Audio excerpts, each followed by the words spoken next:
उन्हें समझ ना आई होवे वो साडे को पूछो। लब्बैक का नारा सियासी हो गया। किसने कहा है कि लब्बैक का नारा सियासी हो गया? और आजकल ये कुछ फैसलाबाद वालों के तो खास लानत चल रही है।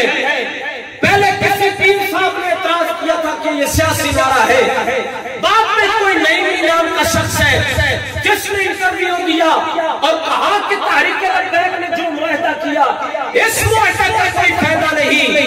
इसलिए फायदा नहीं कि अगर हमने उनका सफीर इस मुल्क से बाहर निकाल दिया तो हमारा रोजी रोटी हमारी बंद हो जाएगी, हमें रिस्क कहां से मिलेगा? हम तो उनसे इमदाद लेकर खाते हैं, हम तो पाकिस्तानी गरीब मुल्क हैं, हम उनसे इमदाद लेकर खा रहे हैं। ये नहीं साहब आपका अकीदा होगा कि आपको मर्द और बर्दानियां देते हैं तो आप खाते हैं। हमें तो हमारे बुजुर्गों ने दिया है। कौन देता है? देने को मुंह चाहिए, देने वाला है सच्चा हमारा नबी।